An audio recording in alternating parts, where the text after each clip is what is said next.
Good morning class 8। आज हम आपकी संस्कृत विषय में रुचिरा पुस्तक का चतुर्थ पाठः यानी कि चौथा पाठ फोर्थ लेसन पढ़ने जा रहे हैं, जिसका नाम है सदैव पुरतो निधेहि चरणम, जो एक कविता के रूप में है बच्चों। और सबसे अच्छी बात है, ये कविता पुरानी भी नहीं है, नए कवि द्वारा लिखी गई है। तो आज भी संस्कृत में लेखक और कवि लिख रहे हैं, ये खुशी की बात है। तो इस कविता में बच्चों निरंतर आगे बढ़ने का संदेश दिया गया है।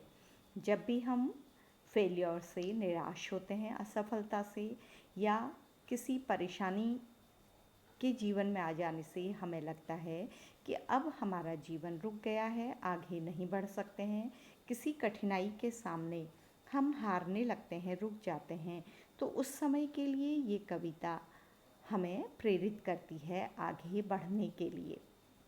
शीर्षक देखिए, सदैव हमेशा पुरतो आगे निधे ही रखिए चरणम पैर को। मतलब हमेशा आगे बढ़िए, रुकिए मत, आलस मत करिए, परेशान मत होइए, मानसिक उलझनों में मत उलझिए, क्योंकि जीवन में कठिनाइयाँ आएंगी, रुकावटें आएंगी। तो इसका पाठ प्रवेश पढ़ रही हूँ मैं। श्रीधर भास्कर वर्णेकर द्वारा विरचित प्रस्तुत गीत में चुनौतियों को स्वीकार करते हुए जीवन में आगे बढ़ने का संदेश दिया गया है। कवि को पता है जीवन चुनौतियों से भरा हुआ है, असफलताओं से भरा हुआ है। हमेशा हम जो चाहेंगे वो हमें नहीं मिलेगा, लेकिन हमें निरंतर आगे बढ़ना होगा। इसके जो रचयिता हैं वो राष्ट्रवादी कवि हैं, मतलब देश को प्यार करने वाले कवि हैं, और उन्होंने नवयुवकों को, छात्रों को कर्मठ रहने का, परिश्रमशील रहने का और आगे बढ़ने का संदेश दिया है। तो पाठ का नाम है सदैव पुरतो निधेहि चरणम, हमेशा आगे की तरफ पैर बढ़ाइए या रखिए। बच्चों, आज भी कोविड की वजह से हम देख रहे हैं लास्ट ईयर से चारों तरफ निराशा है, लगता है जीवन रुक गया है। लेकिन ऐसी ही परिस्थितियों के लिए कवि ने कहा है कि हमें अपना काम कभी नहीं छोड़ना है, हमें निरंतर आगे बढ़ना है। तो मैं एक एक जो पेयर है, इसमें पहला 2 लाइन का पेयर है, फिर 4 लाइन का, उसके अकॉर्डिंग ही पहले पढ़ना सिखा रही हूँ आपको और फिर उसका अनुवाद बता रही हूँ। तो ध्यान दीजिएगा बेटा। चल चल पुरतो निधेहि चरणम, सदैव पुरतो निधेहि चरणम। चल चल, चलो चलो, पुरतो आगे की तरफ, निधेहि रखो, चरणम पैरों को। सदैव हमेशा ही, पुरतो आगे की तरफ, निधेहि चरणम आगे की तरफ कदम बढ़ाओ। तो क्या है इसका अर्थ? चलो चलो, आगे कदम बढ़ाते चलो, हमेशा ही आगे की तरफ बढ़ो, आगे की तरफ पैर रखो। मतलब हमें पीछे नहीं हटना है, रुकना नहीं है, डरना नहीं है। चल चल कहने से तात्पर्य है किसी बात पर जोर देना, आओ। और अगर हम आओ आओ कहते हैं, इसका मतलब वो काम हमें शीघ्र करना है, उस पर जोर देने का मतलब है कि वो काम आवश्यक है। ठीक है, अगला देखिए, गिरि शिखरे। गिरि शिखरे, गिरि मतलब बच्चों पर्वत, ठीक है। गिरि शिखरे, पर्वत के शिखर पर। गिरि शिखरे में देखिए सप्तमी एक वचन है। ननु निश्चित ही, निज अपना, निकेतनम घर, विनय विना, यानम विमान के, नगारोहणम पर्वत पर चढ़ना है।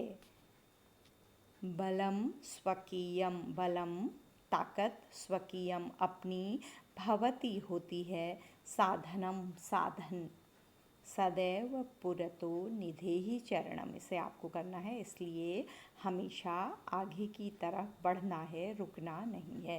क्या बताया गया है? निश्चित ही अपना घर पर्वत की चोटी पर है, साधन के बिना ही या किसी सहारे के बिना ही हमें पर्वत पर चढ़ना है। अपना ही बल, अपना आत्मविश्वास ही आगे बढ़ने में साधन होता है। हमेशा आगे कदम बढ़ाते हुए चलो, रुको मत।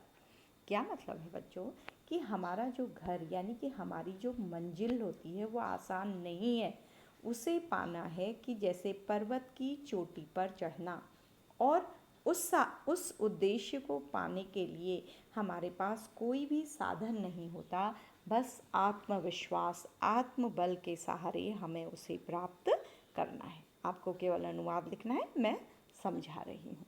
आगे बताया है कि उस रास्ते में क्या क्या हो सकता है। ठीक है। पथि पाषाणाः विषमाः प्रखराः हिंस्राः पशवः परितो घोराः सुदुष्करं खलु यद्यपि गमनं सदैव पुरतो निधेहि चरणम। पथि पाषाणाः, रास्ते में, पाषाणाः पत्थर, बड़े बड़े, पाषाण मतलब चट्टानें, विषमाः टेढ़े मेढ़े, प्रखराः तीखे, जिनसे पैर क्या हो जाते हैं, कट जाते हैं, हिंस्राः पशवः हिंसक पशु, परितोह घोरा, चारों तरफ घोरा भयंकर। तो उस रास्ते में, उद्देश्य के रास्ते में क्या क्या होगा? बड़ी बड़ी चट्टानें होंगी यानी कि रुकावटें होंगी, विषमाह तीखे नुकीले पत्थर होंगे, मतलब हमारे पैर लहूलुहान हो जाएंगे, हम परेशान हो जाएंगे। हिंसाह पशवः हिंसक पशु होंगे, वन्य जीव होंगे, पशु होंगे, मतलब हमें, अगर हम किसी उद्देश्य में आगे बढ़ रहे हैं तो हमारे शत्रु भी होंगे उस मार्ग पर, चारों तरफ से हम इनसे घिरे रहेंगे, कठिनाइयों से, शत्रुओं से, निंदा करने वालों से। सुदुष्करम खलु यद्यपि गमनम, सुदुष्करम बहुत कठिन है, खलु निश्चित ही, यद्यपि यद्यपि गमनम जाना, तो वहाँ तक पहुँचना बहुत कठिन है, लेकिन सदैव पुरतो निधेहि चरणम, तब भी हमें निरंतर रुकना नहीं है, कठिनाइयों के आगे निरंतर आगे बढ़ना है। फिर से देखिए, पथि पाषाणाः विषमाः प्रखराः, हमारे रास्ते में बड़े बड़े पर्वत, पत्थर और तीखे मीठे नुकीले पत्थर होंगे, हिंसक पशु होंगे, चारों ओर से जो हमें घेरे हुए होंगे, यानी कि कठिनाइयाँ होंगी, रुकावटें होंगी, वहाँ तक पहुँचना बहुत ही कठिन होगा, लेकिन हमें निरंतर आगे बढ़ना होगा, कभी हमें पीछे कदम नहीं करने होंगे या हमें रुकना नहीं होगा। तो बच्चों, आगे आखिरी 4 लाइनें हैं, बहुत अच्छी हैं। जहीति भीतिम, हमें अपने भय को छोड़ना होगा। भज भज शक्तिम, हमें शक्ति को अपनाना होगा। भज भज, उसे स्मरण करना होगा। विधेहि राष्ट्रे तथा अनुरक्तिम, विधेहि रखना होगा राष्ट्रीय देश पर, तथा बहुत ज़्यादा, अनुरक्तिम प्रेम, तो हमें अपने राष्ट्र के प्रति प्रेम रखना होगा, प्रेम प्रदर्शित करना होगा। कुरु कुरु सततम, करो करो सततम निरंतर, ध्येय स्मरणम, अपने उद्देश्य का स्मरण करना होगा, कर्तव्य का स्मरण करते हुए भी सदैव पुरतो निधेहि चरणम, हमें सदैव आगे बढ़ना होगा। तो फिर से देखिए, भय को छोड़ना होगा, शक्ति को अपनाना होगा, राष्ट्र पर अनुरक्ति रखते हुए, प्रेम करते हुए अपने उद्देश्य को निरंतर स्मरण करना होगा, और हमेशा आगे की तरफ कदम बढ़ाना होगा। तो देखिए कितनी अच्छी कविता है वो, ऐसे जैसे लग रहा है किसी पर्वत पर, किसी जंगल में जाने का वर्णन है, लेकिन बच्चों ये बताया गया है कि हमारा जीवन इतना कठिन है, हमारा उद्देश्य ऐसे है जैसे किसी पर्वत पर कोई वस्तु रखी हो और वहाँ पहुँचना कठिन हो, लेकिन तब भी हमें उन रुकावटों का सामना करते हुए, कठिनाइयों का सामना करते हुए निरंतर आगे बढ़ना है, कभी रुकना नहीं है, कभी पीछे नहीं मुड़ना है।